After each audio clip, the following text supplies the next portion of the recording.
Bienvenidos, ¿cómo están todos ustedes? Hora de iniciar aquí en la primera mesa de opinión de Antioquia. Hoy me falló Andrea Sierra porque tiene su garganta bastante fregada, como decimos los paisas. Afectada. Pero ¿qué más que tenemos al Alarcón? Yo lo hacía desde ya, motilando la cancha ya en Barranquilla. En el Metropolitano. En el Metropolitano, sí. Y haciendo cositas, pero el hombre dijo, no, me voy mañana me voy. Sí, sí.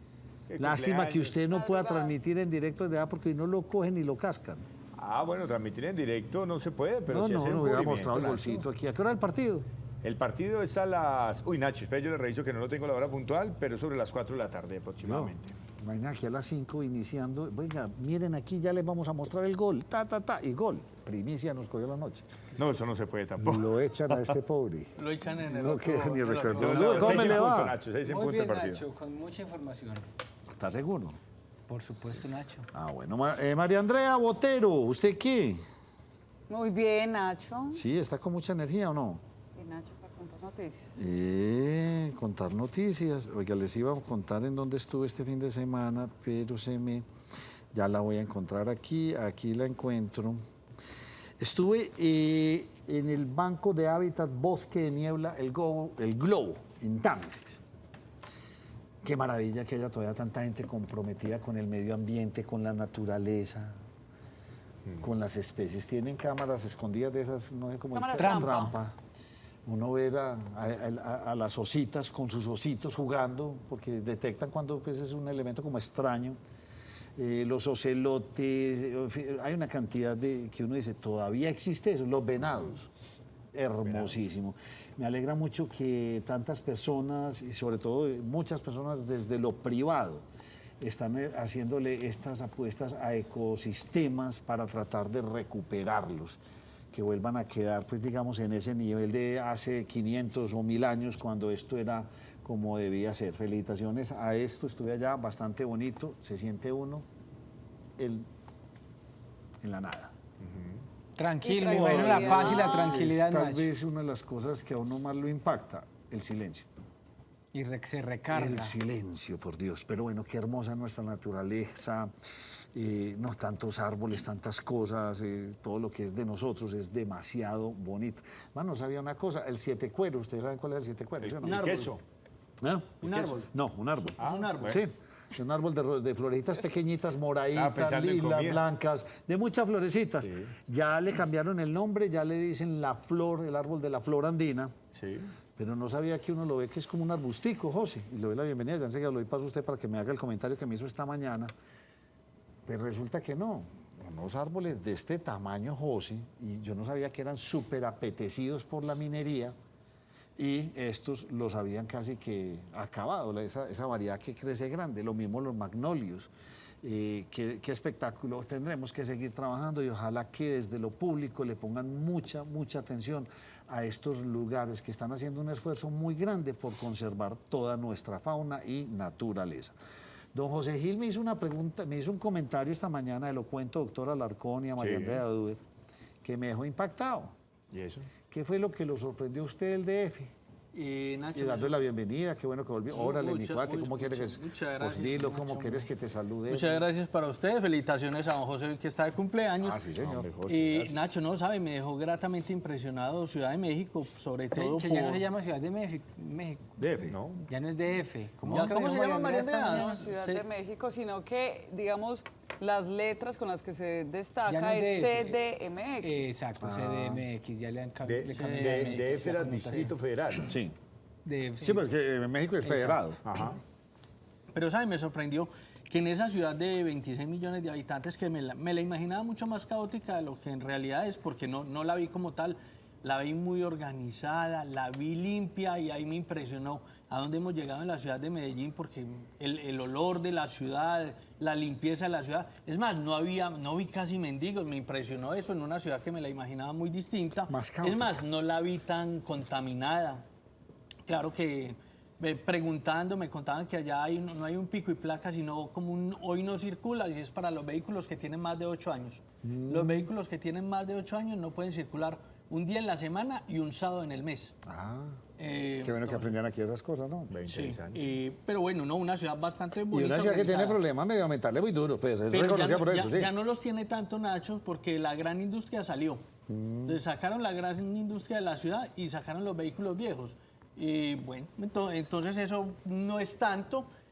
Pregunté por el tema del combustible, porque allá el combustible es costoso, casi al ritmo de lo que vamos a estar acá en 2 meses, es el combustible en México. Y eso que también son productores. Son productores, producen 2 millones de barriles de petróleo diarios, nosotros producimos 800.000, pero allá hay un argumento similar al que tienen acá, y es que las refinerías, que el petróleo, ellos producen petróleo, pero importan gasolina. Entonces, ese es el argumento que tienen allá. Obviamente me decían que la gente está también bastante inconforme con el precio del combustible, aunque con un factor adicional a diferencia de Colombia. Aunque la moneda ya también está algo desvalorizada, el salario mínimo allá es casi $100 más que en Colombia. Entonces, cuando usted tiene una capacidad adquisitiva en el salario mínimo de casi $100 Sí, señor. más a Colombia, pues tiene un poquito más de capacidad para poder adquirir ese combustible. Estuve preguntando por el gobierno de Andrés Manuel López Obrador. En general hablan bien, aunque me tocó estar en una manifestación donde estaban los del PRI, PAN y otro partido, porque hay elecciones el próximo año, y me decían, y eso me sonó, me decían, pero sabe, lo que pasa es que donde no vuelva a ganar el partido del presidente López Obrador, que vuelvo y le digo, no le ha ido mal porque tiene el mismo discurso, algo al estilo Robin Hood que tienen acá, de que le estamos quitando a los ricos para darle a los pobres. Me decían, hombre, hay que darles un periodo más, porque el PRI gobernó 70 años, el PAN gobernó 3 periodos, y donde esta gente solo gobierna un periodo, acá nos desbaratan otra de las ciudades. Entonces, las revoluciones, las marchas, tienen que estar siquiera 2 periodos. Pero en resumidas cuentas, Nacho, me dejó bastante gratamente impresionado la capital de México, con sus 26 millones de habitantes. Bueno, vamos con noticias políticas. Y es que el colombiano sacó en días recientes, eso fue el domingo, pues una publicación ayer. Sí. Oigan, es que llegué de caminar tanto. ¿Qué fue lo que pasó con esa publicación del colombiano? Bueno, Nacho, comencemos por decir que hoy empezó a rodar en las redes sociales una portada del periódico El Colombiano. Es común que este periódico siempre también digitalice su portada, y pues lo hizo hoy como es siempre costumbre, pero paralelo a esta portada que es original, también salió una portada falsa, la cual inmediatamente el periódico El Colombiano la rechazó, y es la que estamos viendo acá. En esta portada, que el periódico mismo dice que es falsa, no es la digital, ¿qué es lo que le están cambiando? La parte central, donde aparece la fotografía del candidato Federico Gutiérrez, y aparece además ese título donde dicen que dice El Colombiano, estableció que desde la sala, no se alcanza a leer bien allí, pero básicamente lo que está diciendo es que sí estableció algunas líneas para que financiaran, contraquetos, para que financiaran esta campaña. Pues El Colombiano inmediatamente sacó su portada real, nuevamente reafirmó cuál era su portada, y también dice pues que si tienen dudas se pueden comunicar con El Colombiano. ¿Qué es lo que llama la atención, Nacho? Que el día de ayer el periódico El Colombiano pues saca entonces esta publicación que nosotros vemos acá, voy a dejarla acá quietecita, y en esta publicación, que es la de papel, el día de ayer, pues la primera portada es acerca de la campaña de Juan Carlos Upegui, donde dicen de dónde sale tanta plata para la campaña de Juan Carlos Upegui. Entonces, al parecer, Nacho, pues están tirando de campaña entre campaña. Sí. Es decir, mientras el periódico El Colombiano saca algo, entonces por el otro lado sacan una portada falsa. Sí, y ojo con acá el las llamado fake de news, atención ojo, es para no desinformar, mucho cuidado con la situación, además pues porque en las redes sociales una portada de esta se viraliza en segundos, segundos, sí. y aunque la bajen, eso ya queda rodando. Sí. Pero ¿sabe, Nacho? ¿Qué es lo casual? Yo no sé si es que yo lo muy delgado, soy muy mal pensado, pero fue lo que me enseñaron, piensa mal y acertarás. Esto se viene en momentos en los que yo escuché una intervención del presidente Petro el pasado viernes, que se fue lance en ristre contra el grupo Argos, se fue lance en ristre contra el Colombiano, y recuerde que pues ahora se está hablando de, y lo ha dicho el propio candidato Federico Gutiérrez, de la intervención del presidente, que no quiere que Federico Gutiérrez sea alcalde de Medellín. Mire que quizás desde las redes sociales, El Colombiano la semana pasada advirtió de unos hashtags, de unos temas de viralidad desde unas naciones muy distantes en contra de algunos medios que en su momento han sido críticos de este gobierno, del gobierno nacional puntualmente. Entonces, no sé, yo en realidad todo lo veo como dentro del mismo entramado.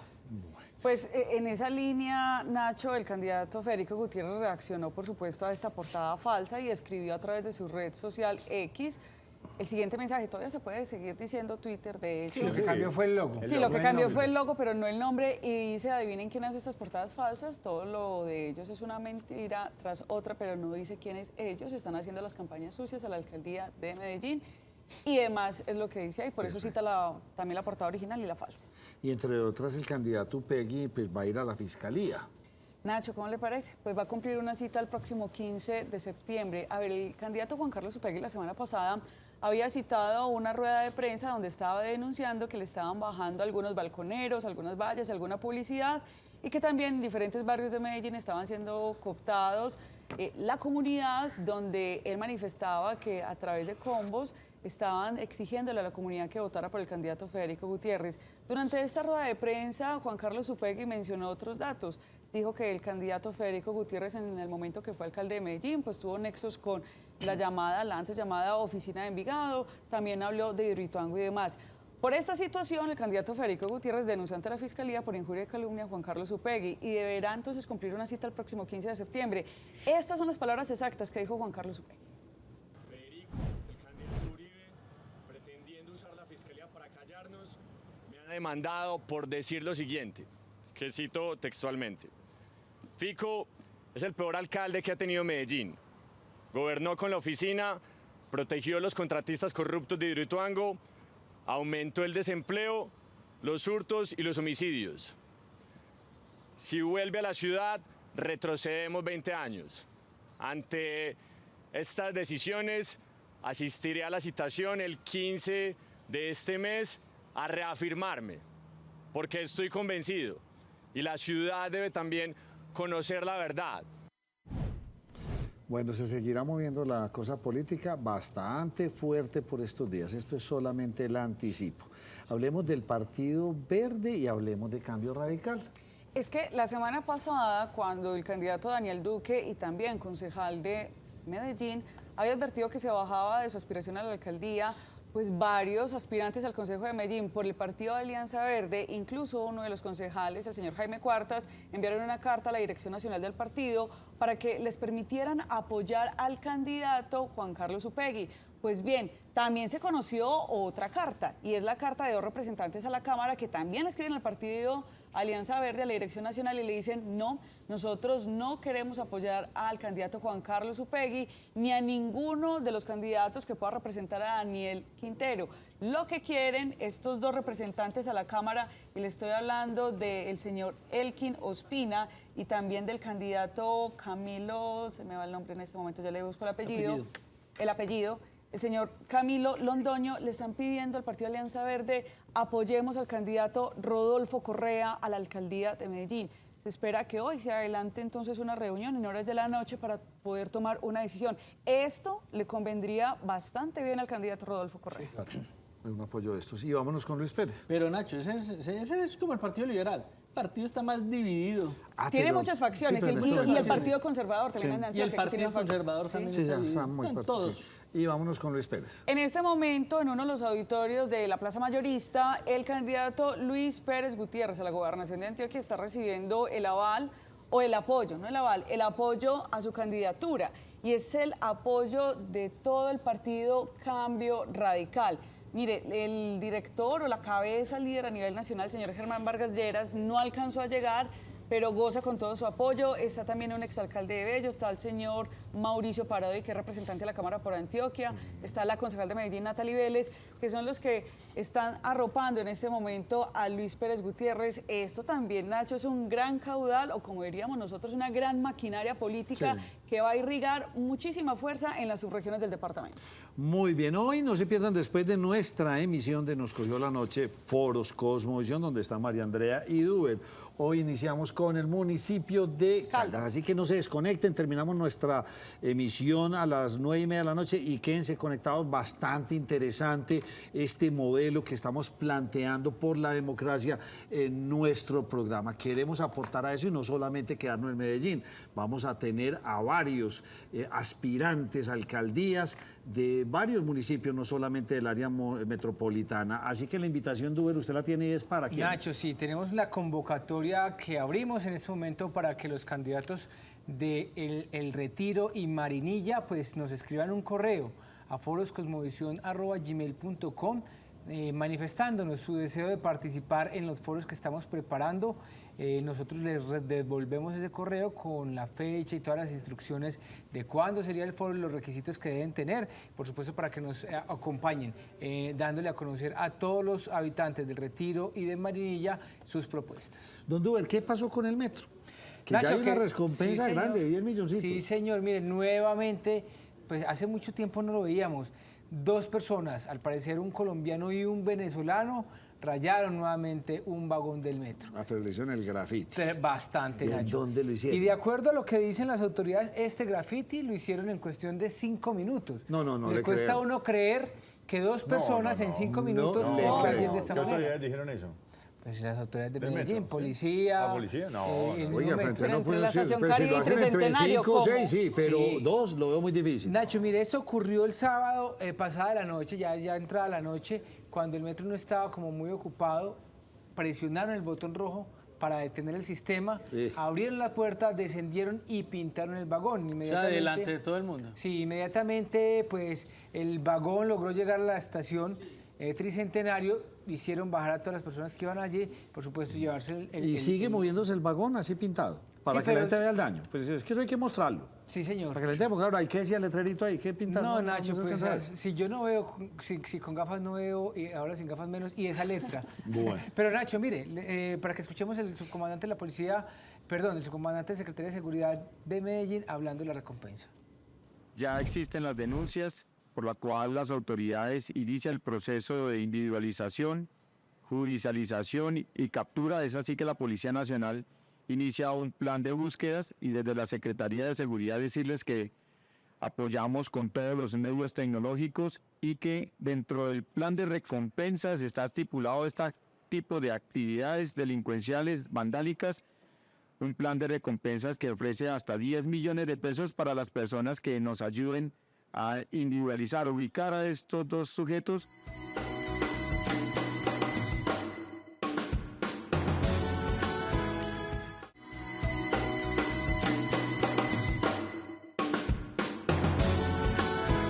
Esta sección es patrocinada por El Raspa y Listo de la Lotería de Medellín. Lotería de Medellín. Hagamos un breve descanso antes de ir con don José Gil y don Duber. Bueno, vuelta a España en descanso. Descanso, sí, señor. Los paisas punteando en la liga, qué bueno. Entonces ya el Nacho, Nacional muy está bien. mejorcito, ¿no? Nacho, numéricamente sí. A nivel de fútbol sigue dejando mucho que desear, pero es segundo en la liga. Detrás de Nacional, que es segundo, el Deportivo Independiente Medellín, que empató con Jaguares. Nacional le ganó al Deportivo Pereira 2-0 en el Atanasio. Y la revelación, Nacho. El número 1, el líder del fútbol colombiano, el equipo del Oriente Antioqueño, las Águilas de Río Negro, quienes le ganaron al campeón de Colombia 2-0 jugando en el Estadio Alberto Grisales. Nacho, mire, le ganó al subcampeón porque le ganó Atlético Nacional y le gana ahora al campeón. Es el nuevo líder del fútbol colombiano, tiene 18 puntos y sin llegar a la mitad de la liga ya tiene más del 60% de la clasificación asegurada y es el equipo hoy de moda en el fútbol colombiano. ¿Y qué pasó en la MotoGP? En la MotoGP, David Alonso, el Esa es la de colombo Rossi, español. ¿sí o no? Esa era la de Valentino Rossi. que era muy teso. Pero GP Moto 3, Ah, que es una ok, categoría ok. un poco más abajo, donde está el colombo español David Alonso, quien ganó la fracción de este fin de semana, su segunda victoria a nivel profesional, y lo que más impactó es que él, siendo español, pero de padres colombianos, pues siempre saca su bandera de Colombia a relucir, diciendo yo me identifico con Colombia, soy colombiano, y cada logro y victoria que tenga en mi carrera profesional se la dedico al país de mis padres. Qué bonito eso. Sí, es un Eso lindo detalle. está Lo muy bien. íbamos a mostrar, Nacho, pero es que... Bueno, don José, Material. ¿quiénes son los 3? Ya, Nacho, los 3 son 2 que uno pensaba que fácilmente se podían encontrar, que son la Sobancaria y la Andy. pero el que uno no pensaba que se iba a encontrar con ellos en este gobierno era el Ministerio de Hacienda. Y se encontraron tanto Ministerio de Hacienda como Asobancaria y la ANDI para pedirle al Banco de la República, concretamente a la Junta del Banco de la República, que empiece a moderar el tema de las tasas de interés. Porque las tasas de interés, recordemos, en nuestro país están en el 13.25. La semana anterior se conocieron las cifras de desempleo en el país, 9.6%, una cifra baja. Pero hay otros indicadores que dan a entender que el crecimiento de nuestra economía este año no llegará al 1% o escasamente llegará al 1%. Yo soy de los que pienso que va a ser menos del 1%. Y la única medida de choque sería empezar a reducir el tema de las tasas de interés en el país, porque ya está controlada la inflación. Todo parece indicar que la inflación va a ser de un solo dígito. Y hay otros indicadores que preocupan mucho en lo que tienen que ver con la economía, Nacho, y por eso la Asociación de Bancos, el gremio de las grandes empresas y el propio Ministerio de Hacienda le piden a la Junta del Ban República que a partir de la próxima reunión empiecen a, ni siquiera a sostenerla en el 13.25, sino que empiecen a rebajar el tema de las tasas de interés. Bueno, usted sabe el tema de los vehículos que se lleva más de un año con ventas a la baja, el tema de las viviendas. En fin, muchos de los bienes durables tienen indicadores bastante negativos. Vuelvo y le digo, según el DANE, yo al DANE nunca le he creído, ni en la época, es más, en la época de Juan Daniel Oviedo era en la que más le creía y me parecía que Juan Daniel Oviedo era buen estadista, pero exageradamente sincero. Y el DANE siempre ha pintado cifras. Y en esta ocasión creo que también lo está haciendo porque hay indicadores que no dan para lo que se está viendo, por lo menos en el tema de desempleo. Hoy es festivo en Estados Unidos, pero Sí, ¿qué hubo? ¿Se trasladó dólar o qué? Sí, claro, en el mercado colombiano se transa el dólar, Nacho. Claro que la incidencia es aún menor, se movió en su apertura y cierre en una franja de solo 30 pesos, tocó un máximo de 4.077 y un mínimo de 4.045 pesos. Se quedó ahí como estancado por estos días. Estancado levemente arriba de los 4.000. Muy bien. Bueno, María Andrea, vuelve otra vez la película de Hidro y Tuango con estos que se están... Es que, Nacho, a ver, para que recordemos, faltan entonces terminar turbina 5, 6, 7 y 8, 4 más. En el mes de marzo se habían rechazado todas las empresas que habían presentado licitación porque no cumplían con los requisitos. Por esta situación, nuevamente EPM abre otra convocatoria.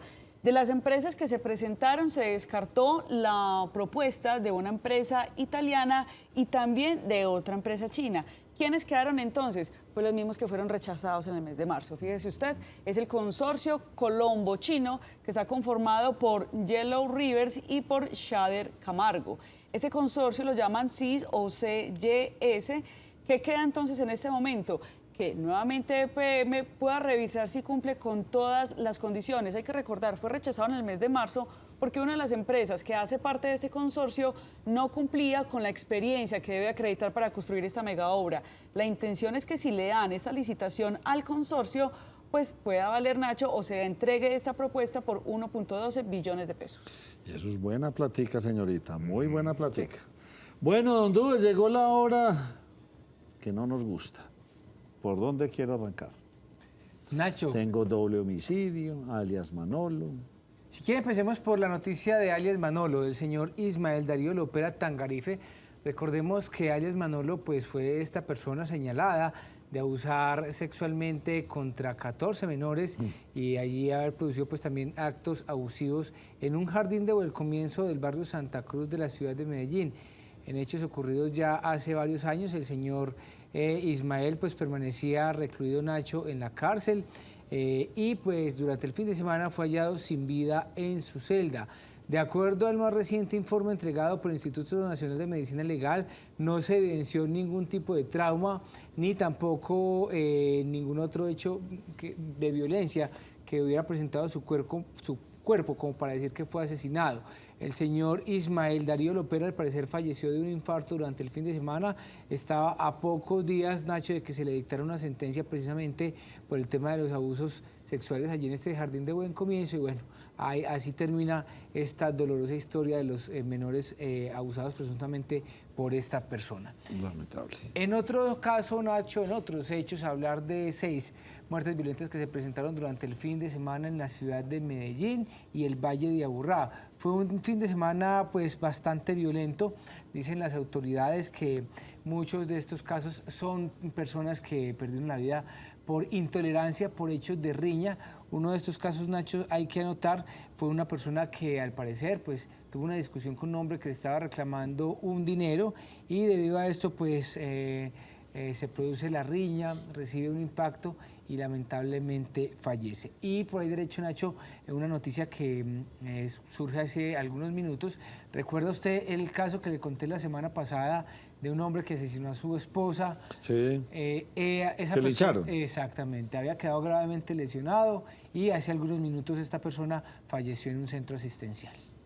O sea, asesinó a su compañera sentimental, luego la comunidad lo lincha y él fallece el día de hoy. Bueno, cerremos este bloque antes de traer a nuestro invitado para hablar de todo este tema del metro de la 80. Cerremos con que están llegando los de Lorenzo. Sí, Nacho, ya hay un buen número de jugadores de la Selección Colombia acumulados, entre ellos James Rodríguez. Mire, justamente de ayer en horas de la mañana, en la madrugada, empezaron a llegar los seleccionados de Néstor Lorenzo para ese compromiso del próximo jueves ante la selección de Venezuela. De los primeros en llegar, pues como ustedes lo pueden ver, Santiago Arias, jugador que regresa a la convocatoria, también James Rodríguez, que tuvo una escena muy particular con un chico que se le acercó, le pidió un autógrafo, le firmó la camiseta de Real y le firmó también la camiseta de la Selección Colombia. También hizo presencia Mateus Uribe, Deiber Machado, Jefferson Lerma, Davinson Sánchez, que a propósito, Nacho, se confirma que no continuará en el Tottenham, sino que será el nuevo refuerzo del Galatasaray de Turquía, y Mateus Uribe. Recientemente, es decir, en las últimas horas, acabaron de llegar Álvaro Montero, el jugador de Millonarios, el único del fútbol profesional colombiano presente en la convocatoria, y el señor Juan Fernando Quintero, que justamente marcó gol ese fin de semana en la Liga Argentina con su equipo Racing Club de Avellaneda ante Estudiantes de La Plata. Señores, hagamos una pausa en la primera mesa de opinión de Antioquia. Volvemos con ustedes.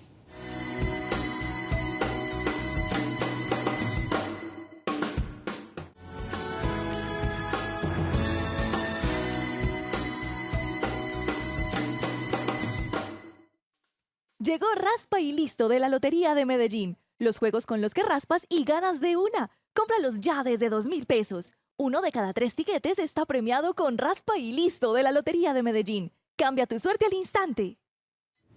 Nuestra, digamos, segunda fase del metro, pues como todos lo conocemos, será un metro liviano que transitará por toda la avenida 80, pero como es típico en estos países, construimos y después planeamos las vías.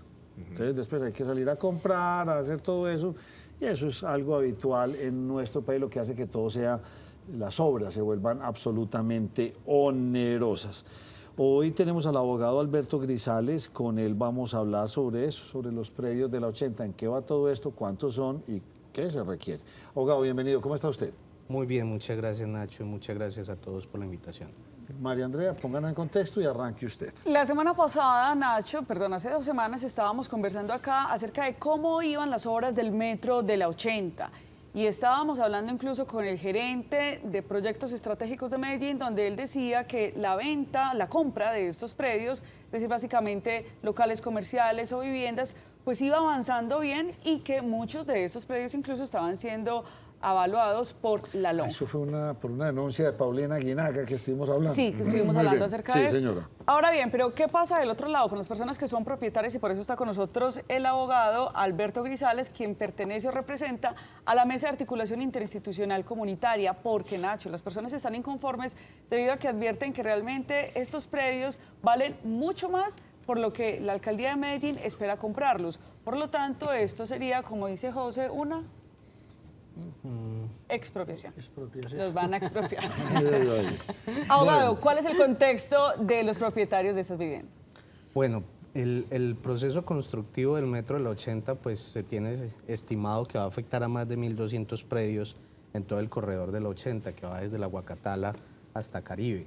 Allí la situación es compleja porque el proceso de avalúo que está realizando la empresa de desarrollo urbano a través de la lonja propiedad raíz de Medellín es un proceso de avalúo que, pues, vistas varios avalúos de los que han entregado la lonja, está por debajo, están realizando ofertas de adquisición predial en un 40, un 50, hasta un 60% por debajo del valor comercial de los inmuebles. Pónganos un ejemplo cualquiera, X, de cualquier propiedad. La propiedad está evaluada en tanto. Le tengo 7. Una propiedad evaluada en 4.010 millones de pesos, la lonja la evaluó en 1.716 millones de pesos.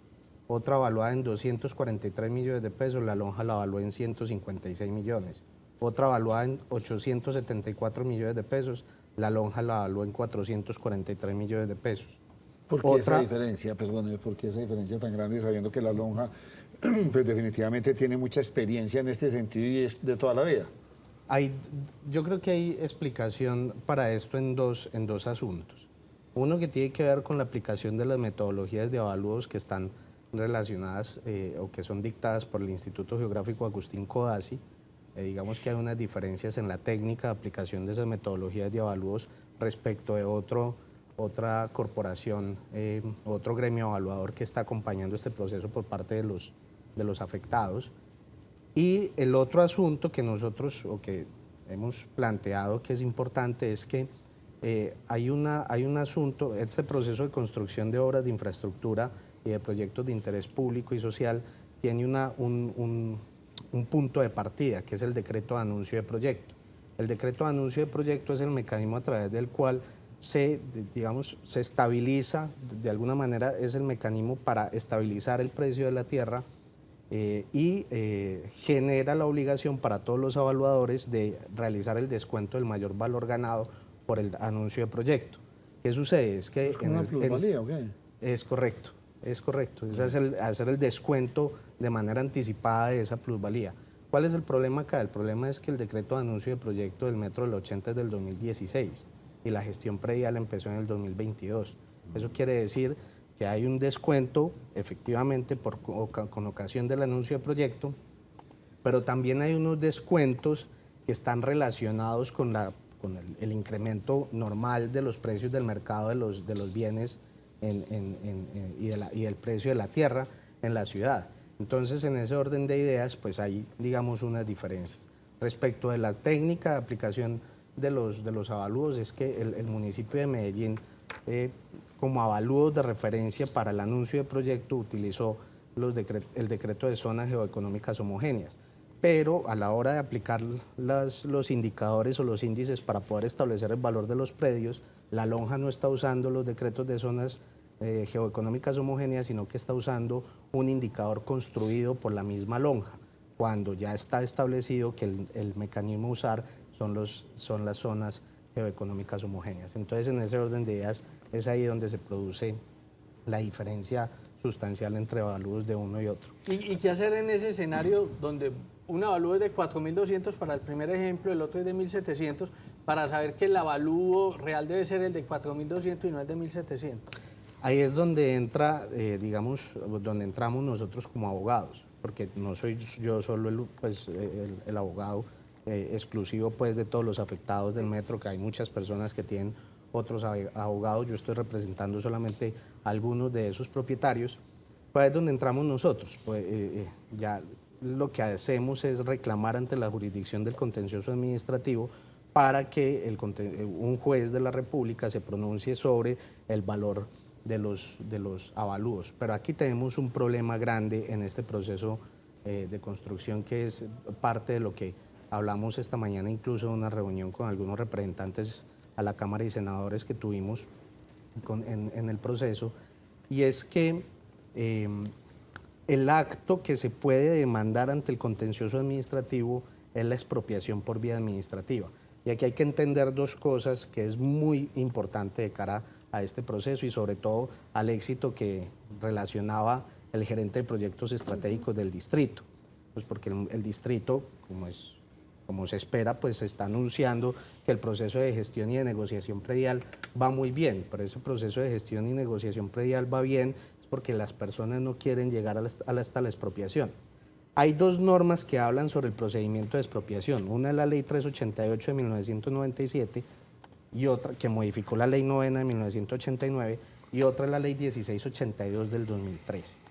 La Ley 388 de 1997 se aplica para la mayoría de proyectos de obra pública, cuando el bien o el predio se necesita para, por ser declarado un predio de interés público, para un proyecto público. La ley 1682 se aplica única y exclusivamente para proyectos de infraestructura de transporte, ¿sí? Y una y otra tiene una diferencia fundamental. En la ley 388 de 1997, el artículo 61 establece que para la enajenación voluntaria se realizarán los avalúos conforme a las metodologías de avalúos para establecer un avalúo comercial. Muy bien, Y más entonces a mí adelante, me salió una orden de expropiación, pero me la van a pagar por ese avalúo comercial que se hizo, así es. en la 388. Sí, yo ahí no perdería y eso es presupuestamente la realidad, no es que me la van a comprar a la plata que les dé la gana, Es listo. correcto. Hasta ahí va la historia. En los proyectos de infraestructura de transporte ya no es así, ya es el artículo 37 de la ley 1682 y dice, para la enajenación voluntaria es avalúo comercial, pero si no hay acuerdo y se llega a esta expropiación, dice la ley, lo voy a leer textualmente, en caso de no llegarse a un acuerdo en la etapa de enajenación voluntaria, el pago del predio será cancelado de forma previa teniendo en cuenta el avalúo catastral. Uy. Eso quiere decir que las personas, además de la pérdida que están teniendo por el valor de los avalúos que está realizando la lonja, pues van a tener otra pérdida porque el avalúo catastral es mucho menor. Dueños o propietarios dicen no vendo porque me pagan muy, que me están castigando muy duro, probablemente les pueden caer con esta ley y ya no les compran barato y no que les van a comprar es a casi que... Por supuesto, mucho voy a poner un ejemplo que fue el primero que dije, el predio de los 4.010 millones de pesos avaluado por la lonja en 1.716 millones de pesos y la resolución de expropiación salió por 1.212 millones de pesos. Eso nos llevó a que antes de que quedara en firme la resolución de expropiación aceptáramos la oferta. Entonces, esa es, digamos, la situación. ¿Y cuál es el problema de fondo? El problema de fondo es que el único mecanismo de control que se puede ejercer es respecto a la resolución de expropiación. Y si la gente no se va hasta la expropiación, porque pues, obviamente en estas condiciones nadie se va a dar esa pela económica, si no se va hasta la expropiación, pues entonces quedan obligados a aceptar una oferta y eso les cierra los caminos judiciales. Desde lo jurídico, abogado Grisales, ustedes van detrás de, hombre, ese avalúo quedó mal hecho. Eso es nosotros estamos... O a tumbar uno de esos artículos. En realidad nosotros estamos adelantando varias acciones. Unas acciones que son de carácter individual y otras de carácter colectivo. Sí. Las de carácter individual, la representación a cada una de las personas y nuestra asesoría está orientada a encontrar el mecanismo que nos permita obtener un mejor valor, un mejor precio para las personas que están afectadas por el proyecto. Esas son las individuales. Por el carácter colectivo tenemos 4 acciones. Una que es una acción de cumplimiento que presentamos para la aplicación de la política pública de protección a moradores que no se está cumpliendo. 2 medios de control. Pero venga, despacio, porque usted se lo sabe de memoria, pero nosotros tenemos que entender. Entonces, la primera es que, o sea, yo tengo un derecho a que me protejan por ser morador de esa casa. Por supuesto. Y no me pueden ir sacando porque sí. La política, Medellín en el año 2019, desde el plan de ordenamiento territorial, planteó unos lineamientos acerca de lo que sería la protección a moradores. Y esa política de protección a moradores parte de un principio que es el principio de restablecimiento de las condiciones iniciales. ¿Qué quiere decir esto? Quiere decir que las personas que sean afectadas por un proyecto de infraestructura en Medellín deben quedar en igual o en mejores condiciones a las que se encontraban. En este escenario es imposible que las personas queden en igual o mejores condiciones. Y eso se reglamentó después mediante un acuerdo del Consejo, que es el Acuerdo 145 de 2019, que fue reglamentado posteriormente por el decreto 818 de 2021. Eso es a nivel local. Eso es a nivel local. Pero ustedes enfrentan lo local con lo nacional, con la jurisprudencia. ¿Ahí es donde hay el choque de trenes o qué? No, porque la política pública de protección a moradores contiene las indemnizaciones que son propias de la legislación del orden nacional, pero también tiene otros reconocimientos. La política pública se concentra en 2 cosas para hacer, digamos, la reparación a las personas afectadas. Uno que llama hechos de reconocimiento y otro que llama hechos de protección. Los hechos de reconocimiento son los que se refieren a las condiciones de habitabilidad del inmueble, al inmueble mismo, a los establecimientos y a los negocios, a las redes vecinales, y esos, dice la política pública, se reconocen mediante una indemnización. Perfecto. Hasta ahora las ofertas solamente se están refiriendo a los inmuebles. Y los otros son hechos de protección que van acompañados con el plan de gestión social y por A el la plan de fecha, reasentamiento. solamente el valor de ese avalúo por el inmueble. Es correcto. Pero existe una Abogado, alternativa de que haya otro dinero por lo que usted nos estaba Así es. explicando, ¿sí o no? Muy bien. Así es. Abogado, ahí cuando entra el Estado a negociar con las viviendas o bueno, con los propietarios, ¿se les da solamente la alternativa de que se les compra o pueden ser trasladadas en condiciones similares? Otro barrio de un estrato social igual, una vivienda en las mismas condiciones, Uy, o esa o sí eso la- solamente... ¿O no existe la posibilidad de que haya un tercer evaluador imparcial? Sí, la ley de infraestructura, la 1682, vamos a referir a las dos cosas que están en la misma línea, pero es muy importante. La 1682 en el artículo 24 dice que existe la impugnación, los recursos de revisión e impugnación del avalúo, ¿sí? Que los hace quien solicitó el avalúo. En este caso el avalúo lo solicitó la EDU a la lonja. Entonces es un derecho que tiene la EDU, pero la EDU no lo ejerce frente a la lonja. Y le dice, usted, yo no estoy de acuerdo con este avalúo, por favor hágame la revisión del avalúo. Y si si la revisión no es favorable, entonces presento la impugnación. Y la impugnación la hace la autoridad catastral a nivel nacional, que es el Instituto Geográfico Agustín Codazzi. Ninguno, a pesar de las solicitudes que se han presentado, de los avalúos que se han presentado, han llegado a revisión del IGAC, porque hay, digamos, eso implica también un costo para el proyecto que debe asumir el proyecto, para que el IGAC haga el avalúo. Entonces, esa es una parte muy importante. Y esa es una opción. Se supone que entre los hechos de protección hay un plan de reasentamiento, o se debe formular un plan de reasentamiento. El plan de reasentamiento puede tener acciones y medidas como esa, pero el plan de reasentamiento no está formulado. Esa es precisamente la razón por la que presentamos una acción de cumplimiento y es la razón por la cual existe hoy ya una sentencia de acción popular de hace 15 días, que es la sentencia 009 de 2023, que se pronunció frente a este proyecto específicamente para el sector de talleres, que es ahí al frente del ITM, y que le ordenó al Distrito Especial de Ciencia, Tecnología e Innovación que implemente la política pública de protección a moradores, porque no lo está haciendo. Y los obliga además a que hagan un plan de reasentamiento en donde donde las personas puedan trasladarse en las mejores condiciones para garantizar lo que dice la política pública, que es el restablecimiento de las condiciones iniciales. Para entender un poquito el ejemplo, ese bien, ese inmueble de 4.200, 1.700 millones, ¿eso es una casa? No, es un local. Es un local. Pero entonces ahí no entraría lo de protección a moradores. La protección a moradores es para los moradores y para actividades económicas. Okay. Entonces, todas las formas de ocupación del territorio se protegen a través de la política pública de protección a moradores. ¿Cuántos predios son en total y con cuántos se ha negociado y con cuántos no se ha podido negociar? Pues yo los datos específicos no los conozco, sé que son más de 1.200 predios, sé que en este momento el proyecto habla de que hay aceptaciones en más de 200 predios, se han podido expedir por lo menos 300 o 400 avalúos, lo que también da cuenta, pues es preocupante porque el proyecto está atrasado. Digamos que el mensaje que quieren lanzar los ocupantes de estos predios es que ellos sí quieren el proyecto, ellos quieren que la ciudad avance, ellos quieren que las cosas, que los procesos de construcción avancen, pero en las mejores condiciones y en las mejores garantías. Y esto lo que está haciendo es generar retrasos y afectaciones en el proceso. ¿Cuánto tiempo se deberá solucionar eso? Pues la situación de los ocupantes es urgente, pero digamos que la realidad del proceso no es la misma. Este proceso puede demorar años, mientras que sea el proceso constructivo, mientras que sea los procesos de negociación. Nosotros también vamos a presentar un medio de control de nulidad objetiva, es decir, vamos a solicitar la nulidad del decreto de anuncio de proyecto. Eso va con una medida cautelar de suspensión provisional del acto administrativo, eso puede suspender las obras y el proyecto.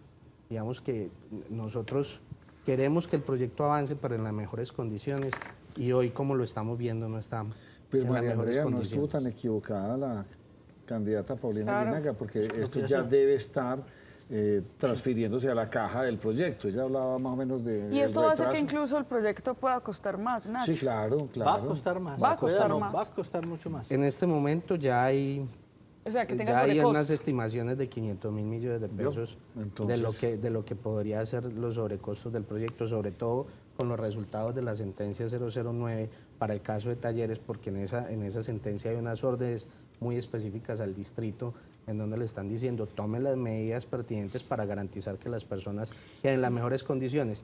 Y esta acción popular fue presentada por la Defensoría del Pueblo, y ya la Defensoría del Pueblo presentó otra acción popular similar para el caso de San Germán, ¿sí? Y se están presentando coadyuvancias, y la Defensoría del Pueblo va a presentar una coadyuvancia, es digamos un respaldo al proceso.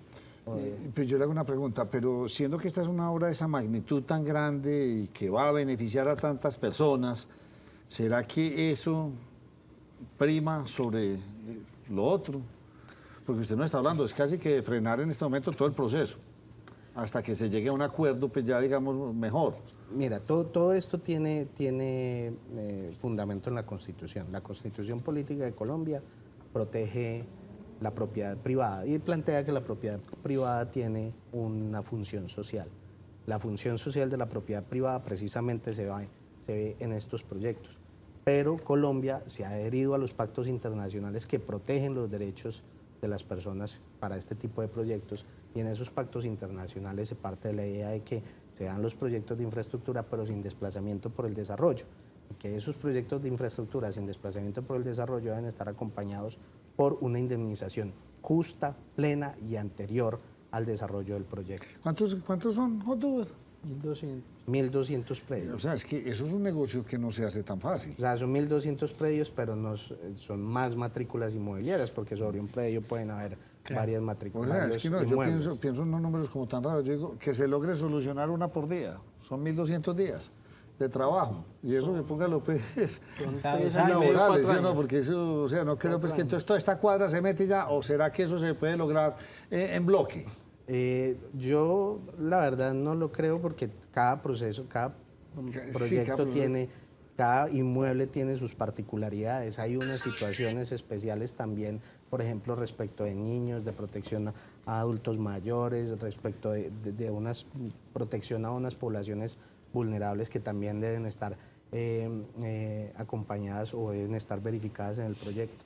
Entonces son muchas situaciones las que se pueden presentar, y creo que eso se va a ir dando es predio a predio. Yo te voy a poner un ejemplo, el tranvía de Ayacucho. Yo también participé de ese proyecto en ese momento del lado de la administración, porque era servidor público. Del otro lado. Del otro lado, por eso conozco el tema también. Y en ese momento, y ese proyecto ya finalizó y el proyecto está trabajando y todo, pero aún hay 177 predios, si no estoy mal, que están sin reconocer a los moradores. No sé si usted me puede responder esto, pero se me picó la lengua para hacerle esta pregunta. ¿El Metro de Bogotá está en las mismas circunstancias prediales que el de Medellín? No lo puedo responder, no lo puedo responder, pero no tengo conocimiento de eso. Ahora, Me hace por acá por el interno una pregunta y se la traslado. En el valor del ejemplo de este local, ahí están cobrando algo como de prima, de lo que se denomina prima. no. ¿O es solo el valor del metro cuadrado en el sitio? El avalúo contiene dos componentes, el avalúo del predio, del lote, y el avalúo de la construcción. ¿Sí? Y la indemnización de la que habla la norma contiene el daño emergente y el lucro cesante. El daño emergente es lo que corresponde al valor del predio con la construcción y los costos en los que se obliga a la persona a incurrir por, por la adquisición del predio. Y el lucro cesante para este caso es cuando hay unas indemnizaciones propias pues, de la productividad de los bienes y de los, Don Alberto, y de los inmuebles. ¿dónde están concentradas? En el recorrido hay una concentración específica de todas estas viviendas donde... Pues todo el proyecto tiene varios puntos críticos de tener que comprar viviendas. Es correcto. Hay unos, digamos, que son los más críticos en este momento, que son el sector del Rinconcito Ecuatoriano, el sector de ¿Dónde es el de sector Talleres. subiendo ahí para... 65 como por el volador, el Cerro del Volador. Ah, ok, listo. El sector de Talleres que queda ahí al frente del ITM Robledo, Sí. el sector de San Germán que es al frente del Éxito de Robledo, ¿sí? Y ya hay otros puntos de concentración. Lo que pasa es que el proyecto empezó la negociación y la gestión predial de norte a sur. Entonces estos primeros son donde están llegando primero los avalúos y demás. Los otros están más atrás en el proceso, pero también va a llegar eso. Y se están constituyendo pues otros escenarios. Recuerdo cuando Alonso Salazar, si no estoy mal, estaba en campaña volando, decía que él se soñaba, era un monorriel, porque no iba a ser invasivo. O sea, en toda la mitad de la avenida 80 se hacían unos pilotes no tan grandes como los del metro, y ahí se podía hacer. Recuerdo esa propuesta tan simpática, pero de pronto es que esta es muy invasiva, hay que voltear Es mucho. que aquí hay un detalle que es muy relevante, sobre todo para la luz de los procesos que estamos adelantando. Es que la idea del metro de la 80 no es una idea nueva. De hecho, esto hace parte del plan director del metro 2030. El metro, casi que desde su creación, tiene diseñado cuál es su proyecto de expansión. Entonces, se habló de los cables, eso ya estaba definido. Se habló del metro de la 80, se habló del tranvía, se habla incluso de un tren ligero también al oriente que conecte con el aeropuerto. Todo eso ya está planteado. ¿Sí? ¿Cuál es el detalle? Y es que precisamente si ya está planeado, pues debieron estimarse los costos, los impactos de este tipo de proyectos. Y al menos en el decreto, en los decretos de anuncio de proyecto, en la información que es pública en el distrito de Medellín, no están los estudios de prefactibilidad técnica, jurídica, administrativa y financiera que debe tener el proyecto para poder terminar con el decreto de anuncio de proyecto. Vamos solamente a un caso, se solicitó mediante derecho de petición, cuando se hace el decreto de anuncio de proyecto, la norma dice, usted debe decir cuáles son los predios que van a ser impactados y eso se delimitará a través de las cotas estimadas en el mapa, o de los puntos cardinales en el mapa. Esos predios o ese mapa debió publicarse con los decretos de anuncio de proyecto y se solicitó mediante derecho de petición y enviaron un mapa elaborado en el 2020 cuando los decretos son del 2016. Ay, hombre, ya entiendo yo por qué los europeos no entran en la vida. Lo hacen por debajo de la tierra. ¿Para dónde va el metro de Madrid? Por debajo, por debajo, por debajo. Le voy a entregar un dato que hace parte de las investigaciones que estamos haciendo y es que la estación, al menos en el sector de San Germán, que se está planteando es subterránea. Es subterránea. La pregunta es, entonces, si es subterránea, ¿por qué es necesario adquirir los predios? Lo que pasa es que también hay un plan parcial de San Germán. Y aquí hay un asunto que es muy importante, y es que si es plan parcial, la norma que aplica para expropiación es la de la ley 388, no la de la 1682, pero nos están aplicando la de la 1682. Bueno, abogado, nos dejó usted pensando. María Andrea, creo que ese metro se va a demorar. Sí, Nacho, creo que Se va a demorar, así tengamos muchas ganas, y le va a pasar lo mismo que al primer metro, que lo hicimos, con sobrecostos. Valió mucho más. El de Bogotá no han podido, con sobrecostos y requetecostos y todo, y no han podido. Ya me esa es la diferencia, esa es la gran diferencia, que con sobrecostos acá se hace, allá con sobrecostos no se hace. No han hecho hasta ahora, pues. El miércoles tenemos aquí al gerente del metro, al doctor Tomás Elejalde. Yo me voy a quedar con esas ganas. Pues yo sé que es que vale mucha más plata, sí. Pero es que, ¿cuánto vale todo esto? O sea, ¿será que lo uno equipara a lo otro? Cada uno con esa duda, ¿por qué no hacerlo subterráneo? Yo creo que la situación se va a resolver. La ciudad ha demostrado históricamente que es capaz de ponerse retos grandes, de ponerse grandes obras de infraestructura y sacarlas adelante. Pero también tenemos que avanzar en que esos grandes proyectos pues estén acompañados también de la protección de los derechos de las personas. Sí, de justicia, pues hombre, es que si mi casita vale esto, pues pagarme eso, sí o no, es así de práctico. Abogado Alberto Grisales, muy interesante la charla con usted, muchas gracias por habernos acompañado. Muchas gracias a ustedes por la invitación y por la oportunidad de venir a contarles Nacho, lo que está sucediendo. Si me permitía el cierre, algo que se me olvidaba de Ciudad de México y me pareció interesante, lo recuerdo ahora escuchando al abogado, vi una vía como las que propone el señor Luis Pérez. O sea, usted se monta, paga $1 y cruza la ciudad del agua al lado en 15 minutos. Y funciona. Y funciona. Funciona, perfecto. Entonces están necesitando una de esas, que lo que él dijo aquí, que pase de norte a sur. Llegó un camión, móntense en esa vía y pasó todo Medellín. ¿En cuánto se reduce la contaminación del tráfico? Sí. Lo que pasa es que hay veces seguimos sintiéndonos pueblo y así nos quedamos. Sí, señor. Bueno, vamos a hacer una breve pausa. Enseguida estoy yo aquí con Andrea Sierra y el candidato a la gobernación de Antioquia, Andrés Julián Rendón. Ustedes saben que en este momento andan en consultas. En estas consultas... La encuesta que están desarrollando. Perdón, digo consultas o encuesta. Las dos encuestas. Sí, ¿por con qué un votaría? resultado. ¿Usted con cuál de los dos? ¿Andrés Julián o Eugenio Prieto? Y eso es este jueves que se resuelve y ahí saldrá un candidato a la gobernación de Antioquia y de ahí para adelante miraremos cómo se sigue moviendo el sonajero político. Así que hacemos esta pausa y me quedo con Andrea Sierra.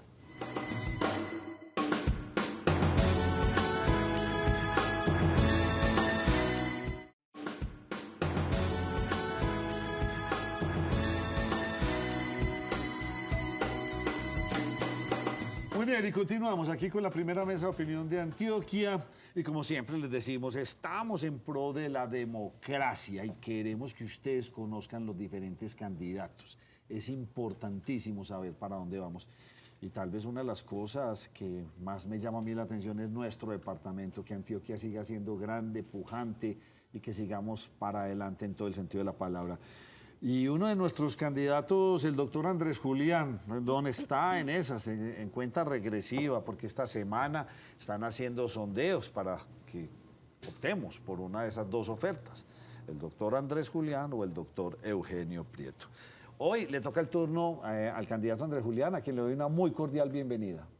Nacho, muy buenas tardes, un saludo muy especial para vos, para Andrea y para todas las personas que están conectados con nosotros a esta hora. ¿Por qué? ¿Por qué es Andrés Julián?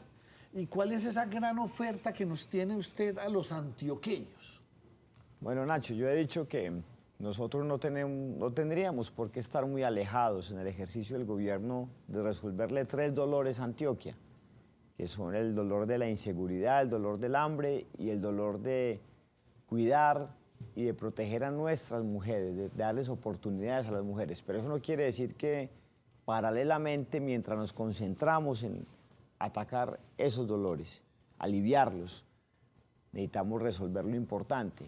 Y lo importante es levantar nuestra infraestructura vial, la educativa, que está caída, conectarnos digitalmente. Este departamento, usted sale de una cabecera municipal, digamos 2 o 3 cuadras a la redonda de una plazoleta principal de un parque de algunos de los municipios de Antioquia, y ya no encuentra ni siquiera señal de teléfono, menos de datos. Entonces, mientras el resto del mundo está a un clic de distancia de las mejores oportunidades de trabajo, de educación, aún de salud en un celular, nosotros parecemos viviendo en la premodernidad. Y nos toca también comenzar a acometer las obras que realmente habrán de catapultar a Antioquia, aprovechar los puertos que están tomando lugar en Urabá, desembotellar el área metropolitana con el tren del río, con las perimetrales oriental y occidental, con obras de las que llevamos hablando décadas y que no toman lugar. Y se siente una de las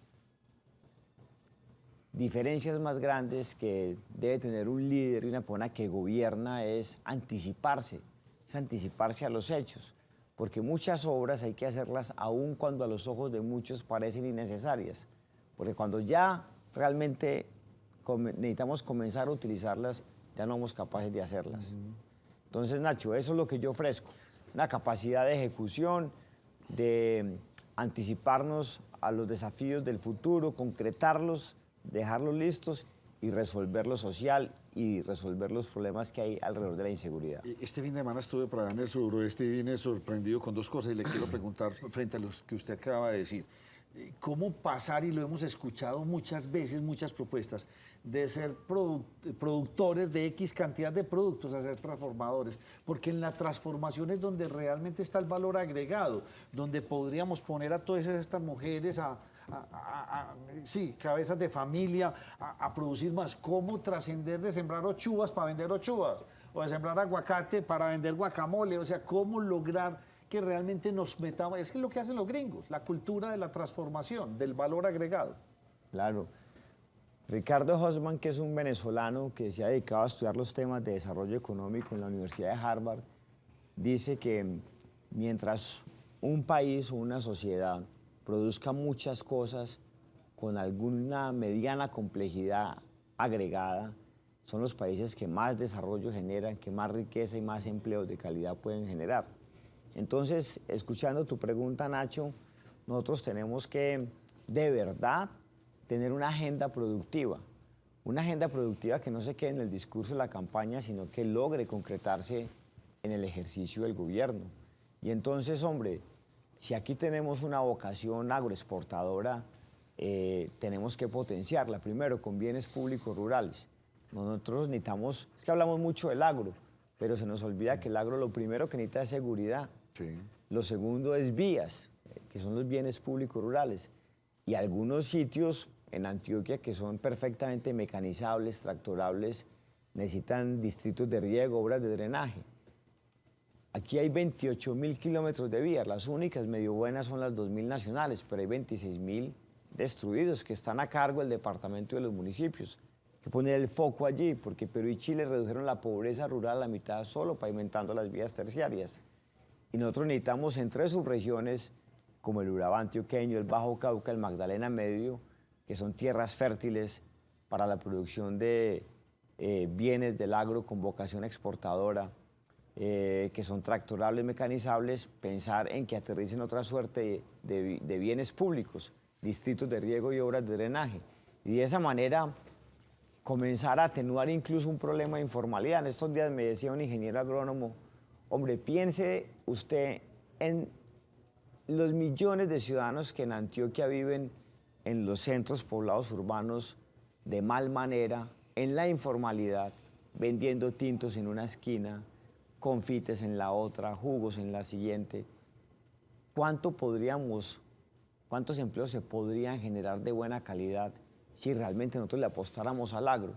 Entonces, bienes públicos, seguridad, bienes públicos y por supuesto poner a la idea que catapulte esa riqueza, esas inversiones, que la idea le haga honor a su nombre, que sea el verdadero banco para el desarrollo del departamento, prestando fondos, así sea con la banca de primer piso, a muy largos plazos, con muy bajas tasas, en función de la tipología de cada negocio. Me explico. Si usted va a propiciar fondos para un cultivo de tardío rendimiento, que se demora 5 o 7 años en comenzar a generar recursos, pues usted no puede prestarle a la gente cargándole obligaciones financieras para que empiece a asumirlas desde el primer mes contado después del desembolso, porque lo va a ahorcar, porque no le va a propiciar avanzar.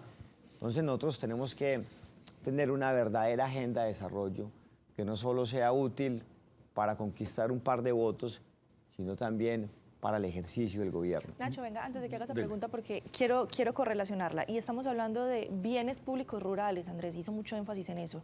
Servicios públicos rurales. Tenemos zonas como el Urabá antioqueño que está a puertas de recibir 2 puertos importantísimos seguramente para la economía departamental, pero una zona que no tiene acceso 24/7 a servicios públicos. El sistema de acueducto, de alcantarillado todavía es precario, aunque ya tenga EPM llegando a ciertas zonas, a Varejas de Necoclí, en algunos otros sectores es muy precario. ¿Qué hacer con una zona tan rica como el Urabá antioqueño, pero tan precaria en servicios públicos?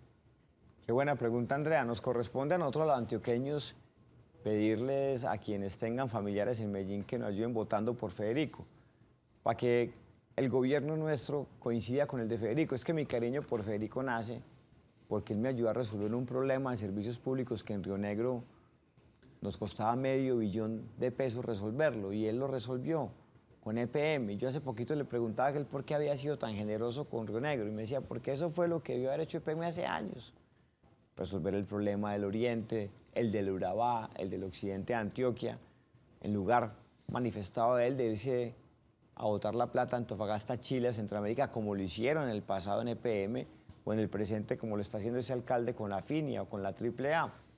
Entonces, ¿por qué cuento esta historia de Federico? Porque yo sé que con Federico EPM volverá a ser un motor de desarrollo no solo de Medellín, sino de Antioquia. Porque mire lo que usted destacaba, Andrea. El Urabá, nosotros tenemos en el Urabá la segunda extensión costera en el Caribe después de La Guajira, en todo el país, en Colombia. Pero ¿de qué nos sirve? ¿Cuándo va a aterrizar allí una empresa de turismo de gran envergadura si no hay servicios públicos? ¿Cuándo vamos a poner a producir las 500.000 hectáreas que tiene lista el URAP, bienes con vocación agroexportadora, si no hay distritos de riego, si no hay obras de drenaje, y en todas esas cosas, en servicios públicos de calidad y en distritos de riego y obras de drenaje, en aquellas zonas del departamento que son mecanizables, tractorables, puede concurrir EPM. La gran diferencia entre Estados Unidos y el mundo es una, y la leí en estos días con mucha inquietud. ¿Por qué Estados Unidos está donde está? Porque es de los pocos países del mundo que es autosuficiente alimentariamente hablando. Son completamente, surten con todo. ¿Será que aquí nos está faltando mucho en nuestro departamento para llegar a eso? Porque es que usted habla del hambre, ¿sí o no? ¿Y el hambre cómo se resuelve? Siendo autosuficientes, porque pues, igualmente importar, durísimo. Pero tenemos todos los pisos térmicos, todas las condiciones, tenemos tierras buenas, malas, regulares, tenemos de todo, pero sí se puede hacer ese trabajo. ¿Qué nos está faltando en su concepto para lograr esto? Lo que nos falta es ingresos, y los ingresos se generan es produciendo. ¿Ingresos o control? Me impactó mucho, ahora vuelvo y le hablo de Tames. Ah, no, ya uno ve, pero una cantidad de territorio, aguacate. Y aguacate que traga agua que da miedo, porque es pavoroso, claro. ¿Sí o no? Muy bueno montarse en esa ola. ¿Cómo tener el justo equilibrio, Andrés Julián? Yo pienso que nosotros necesitamos es producir en lo que somos buenos, en los que tenemos una ventaja. Eso está inventado desde hace más de 200 años. Y esa ventaja nos lleva a la especialización, a producir muy barato unas cosas que no se producen en otras latitudes. Y entonces las podemos vender, las podemos exportar. Y eso nos genera los ingresos para consumir, lo que no podemos producir aquí con suficiente calidad. Ahora, hay unas cosas que denotan el desafío tan grande que nosotros tenemos en algunos renglones. Por ejemplo, el 70% de los alimentos que nosotros importamos son para consumo de animales, para alimentar a los animales. Tenemos maíz, granos, eso, granos. Sí. Pero claro, entonces usted tiene una productividad en Estados Unidos, por ejemplo, de 15 toneladas por hectárea y nosotros aquí estamos en 3, 4. Se hizo un gran proyecto de maíz País Feliz y en el Bajo Cauca se podría llegar a 7,5, 8 toneladas por hectárea, que es una cosa sobresaliente. Eso hay que impulsarlo, eso hay que concretarlo. Pero de nuevo, no meter al Estado a que sea empresario de eso, porque el Estado lo hace muy mal, sino generar las condiciones para que quienes saben hacer eso se ocupen de hacerlo. Es que no podemos seguir teniendo una vaca en una hectárea. Vaca por hectárea, no podemos seguir en ese... Tenemos que... ¿Usted sabe cómo se corrige eso? Con el instrumento que ayuda a regular los usos del suelo en el país, del que disponen todos los alcaldes, que es el impuesto predial. El impuesto predial permitiría generar tierras con vocación productiva y generar un mercado de tierras que no existe en la zona rural. Si usted es alguien que quiere montar un negocio en la zona urbana, usted va y arrienda un local y siempre va a encontrar algún sitio disponible. Pero si yo de la noche a la mañana quiero ser agricultor, no voy a encontrar quién me arriende una tierra, ni tampoco quién me la venda. Eso no pasa en Colombia. Y se lo come la cadena de distribución. Entonces, mientras usted saca su productico, lo pone en el pueblo, el que lo trae para acá, para la central. El agro tiene muchos problemas, pero uno de los más graves es que no hay un mercado de tierras. Entonces, la tierra está muy concentrada. Hay unas personas que tienen grandes extensiones de tierra que no la usan de acuerdo a su verdadera vocación o potencial. Entonces, en una tierra que puede ser útil para producir 8 o 10 toneladas de maíz por hectárea, tienen una vaca, ¿cierto? Y bueno, es porque no han tenido los incentivos ni las señales del Estado necesarias, y el predial puede ser muy útil en eso. Ni les hemos entregado el conocimiento realmente, diría uno. Por eso me gusta mucho el asunto de llevar la conectividad. Es que usted sí puede tener vacas, pero móntelas en un sistema productivo más intensivo, más grande, pero es que una vaca no da. Pero venga, existe la tecnología para tener 10 vacas en una hectárea. Ahí cambia el panorama. Claro, es que la tecnología podría reversar una tendencia que parece hoy bastante difícil de reversar, y es que la gente joven se quede produciendo en el campo. Y entonces, si usted tiene una familia campesina que tiene 3 hijos, ellos no van a querer quedarse a ver cómo su familia se empobreció a lo largo de los años haciendo lo mismo. Pero si hay conectividad, entonces de pronto uno quiere producir. Claro. Y entonces el otro quiere venirse aquí a vender el producido. Y el otro le va a agregar valor. Porque hay tecnología. Es que la ventaja de la tecnología es que nos acerca a todos los ciudadanos. Dicen que uno de los inventos de la humanidad son las ciudades, porque nos acerca, porque nosotros estamos a 20, 10 minutos de conversar, de interactuar, de aprender el uno del otro, de crear juntos. En la ruralidad eso no toma lugar, pero hay algo que lo puede mediatizar y es la tecnología. Si estamos conectados, así sea digitalmente, entonces igual podemos intercambiar, podemos co-crear. ¿Por qué no hemos podido encontrar el camino a Antioquia? Le pregunto eso porque hemos oído hablando, yo creo que usted lo recuerda, Antioquia, la mejor esquina de América. Y nos vamos aumentando en unos titulares muy bonitos, pero en última instancia uno ve que esto como que no llega a su destino. Entonces ya hablamos Antioquia 2040 o 2050. ¿Cómo ve usted Antioquia en el futuro? ¿Cómo ve usted Antioquia en el 2050? Porque decir que dentro de 2 años, no, porque esto es un proceso de transformación que requiere de todos los antioqueños. ¿Cómo ve usted Antioquia en el 2050? Yo pienso que nos hemos montado en unos globos muy bravos, que 2020, que la mejor esquina de América, que ahora 2040, pero no hemos sido capaces de resolver ni siquiera lo básico. Y lo básico es que todos los antioqueños se vuelvan a acostar y a levantar tranquilos, que erradiquemos el microtráfico. Es que el microtráfico está destruyendo a las familias, están acercando a nuestros niños al consumo de drogas desde los 8 años. Eso no puede pasar, Nacho, Andrea, eso no puede pasar. Un gobernador tiene que ser muy firme, muy contundente con eso. Nosotros tenemos a 2 millones de antioqueños aguantando hambre. Tenemos las vías destruidas, no solo las secundarias, no las terciarias. Tenemos las escuelas en el piso, no hay conectividad. Entonces sí, muy bueno soñar que con el tren a Bogotá, que con el túnel que habrá de conectarnos con el Chocó, pero primero lo básico, los pies en polvorosa, sin dejar de tramitar lo importante. Primero aliviar los dolores sin dejar de tramitar lo importante. Y ese es el propósito, es que la gente lo elige a uno es para que le alivie los dolores que más lo aquejan día a día. Por supuesto, todos tenemos sueños y queremos conquistar esos sueños, pero primero necesitamos vivir sin miedo, acostarnos sin hambre y resolver lo básico.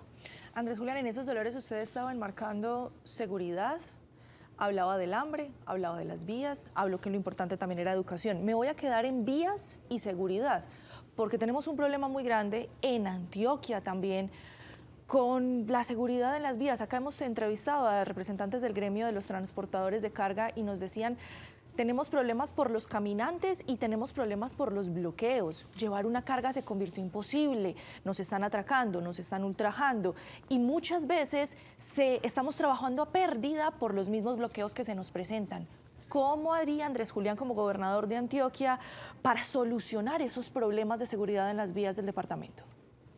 Bueno, nosotros de verdad necesitamos primero motivar a los soldados y policías que están en Antioquia, sacarles lo mejor de su valor, porque los soldados y policías colombianos son unos que cuando encuentran a alguien que los lidere, que los motive, que los apoye, saben producir resultados en favor de la seguridad de los ciudadanos y en contra de los criminales. Así es del gobierno nacional como ahora se envían señales equívocas. Eso ya lo vivió Antioquia en el pasado, con Uribe gobernador, teniendo enfrente un presidente muy blandengue en el tema de seguridad como Samper. Nos tocó vivirlo a nosotros cuando comenzaba ya Santos su primer mandato y estaba negociando secretamente con las FARC. Pero aquí en Antioquia había un gobernador firme, Luis Alfredo, que pedía resultados, que motivaba a la fuerza pública y eso ayudó muchísimo. Pero también tenemos que pensar en una cosa. Por ejemplo, yo estaría dispuesto a hacer uso de las competencias que tiene un gobernador, siendo el primer agente en materia de orden público y la primera autoridad de policía, para así sea teniendo una policía administrativa, nos tomáramos las carreteras de Antioquia y protegiéramos a los ciudadanos y al sector transportador. Porque no solamente son los bloqueos permanentes, son la piratería, son los polizones, es decir, están montando peajes ilegales los grupos armados al margen de la ley. Entonces, a nosotros nos corresponde asumir con mucha determinación de verdad esas competencias de un gobernador para proteger la vida y honra de los antioqueños y para enfrentar a los criminales con toda la determinación. Otra vez tenerlos en la calle, es que hacen falta. Tenerlos en la calle. Es que el que nada debe, nada teme. Me pararon, sí, licencia, tome, mi cédula, tome. No pasa nada. No pasa nada. No pasa nada, la gente lo hace con tranquilidad. Sí, pero es que esta pues los guardamos. 1 de enero, usted es gobernador, ¿usted tiene en su cabeza algún plan de choque? Sí. ¿Y cómo lo piensa hacer y qué haría usted a partir del 1 de enero? Pues hay planes que uno dice, tengo que entrar ya. Y este es mi plan ya. Y lo tengo que resolver los primeros 6 meses porque yo no voy a esperar todo mi mandato para al final cortar cinticas como lo hemos visto muchas veces. Yo he dicho que en el primer año de gobierno tenemos que derrotar el hambre y devolverle la confianza a los antioqueños en que hay un gobernador ocupado de la seguridad del departamento. Un gobernador que va a motivar a la fuerza pública, un gobernador que va a liderar a la fuerza pública, que va a sacar lo mejor del valor que tienen los soldados y policías acantonados en Antioquia para ese propósito. Y voy a llegar ya con un listado de las casas de vicio que hay que tumbar. Y el 1 de enero vamos a tumbar las primeras. El 1 de enero vamos a tumbar censo las primeras regional, casas de vicio. o sea, no es Medellín ni Barra, ni censo regional. Es todo. Las casas de vicio más icónicas, ese día, la fuerza pública, la maquinaria que tenga el departamento en los distintos rincones de Antioquia va a tener como propósito tumbar las casas de vicio más icónicas en los 125 municipios del departamento. Y voy a presentar un proyecto a la Asamblea para que la totalidad del impuesto vehicular se dedique a acabar con el hambre, a derrotar el hambre en el primer año de gobierno. Hay experiencias en países como Estados Unidos y Japón, donde cuando los ciudadanos sienten que un determinado tributo no se va a una bolsa general, porque Nacho y Andrea, la gente le tiene desconfianza, infortunadamente, a los políticos aquí en Cafarnaún. Y entonces, ¿qué han probado en esas latitudes? Que cuando un tributo no lo manejan los políticos, sino que a un determinado propósito, como en este caso derrotar el hambre, la gente paga de más. Entonces yo le voy a presentar un proyecto de ordenanza a la Asamblea Departamental donde le vamos a decir, mire, el impuesto vehicular se va a manejar en una fiducia y va a tener una junta administradora conformada por la iglesia, por las organizaciones sociales, por los empresarios, y ellos a cargo de ese tributo nos van a ayudar a que no haya ni un solo niño ni joven que asista a escuela y colegios públicos que no tenga al menos 2 comidas al día durante los 365 días del año. Es decir, que ese PA, ese programa de alimentación escolar, se extendería durante vacaciones y periodos de recesos escolares. Así es, siempre comida. Asociación, lo público con lo privado, claro, con la que ellos se academia, encarguen de sí, eso, para que no se pierda un peso. Yo estoy seguro... O sea, que no se vuelva político ese negocio. Exacto, yo estoy seguro que los antioqueños, cuando vean que son organizaciones sociales, empresarios de la iglesia, quienes están detrás, van a pagar de más, como ha acontecido en Japón y en Estados Unidos. Y a que le demos una pequeña pensión, le compremos una pequeña pensión con Colpensiones a través del programa de beneficios económicos periódicos a los 500.000 mayores que envejecieron en Antioquia empobrecidos y que hoy también aguantan hambre. Y necesitan recibir 330.000 pesos mensuales porque Petro no le ha cumplido con el medio salario mínimo que les prometió hace más de un año. Probablemente me voy a encontrar con alguien y me va a decir, vea, estos dos son... Escoja, ¿por cuál de estos votaría? O me van a llamar a preguntar. O me van a llamar a preguntar. No. Dígale usted, ahí tiene esa cámara a la gente que nos está viendo, nos cogió la noche, que usted sabe que es bastante.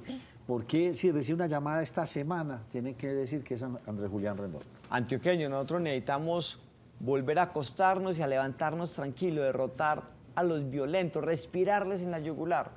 Nosotros necesitamos derrotar el hambre, con lo que acabo de exponer, universalizando el programa de alimentación escolar, que los 500.000 mayores que envejecieron empobrecidos en Antioquia tengan un pequeño ingreso mensual de 330.000 pesos.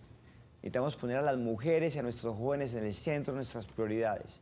Las mujeres hoy requieren liberar horas de cuidado que hacen en favor de nuestros hijos, de los papás y de los enfermos, para que puedan estudiar, trabajar, emprender, para que sean autónomas económicamente. Y si son autónomas, se quitan de encima a tanto atarbán y maltratador que ejerce violencia contra ellas y contra sus hijos. Y por eso, y por hacerlo importante, por aliviar esos dolores y por hacerlo importante, quiero ser su gobernador. Por eso en estos días, si te llaman o te encuestan, Andrés Julián es la respuesta. Muy bien. Candidato, muchas gracias por acompañarnos. Espero tenerlo aquí este jueves o este viernes cuando salgan eso y ahora sí sentarnos a hablar en forma para dónde vamos y ahora sí con todas las de la ley. Muchas gracias a ustedes. A ustedes muchas gracias por habernos acompañado. Mañana nos vemos en la primera mesa de opinión de Antioquia.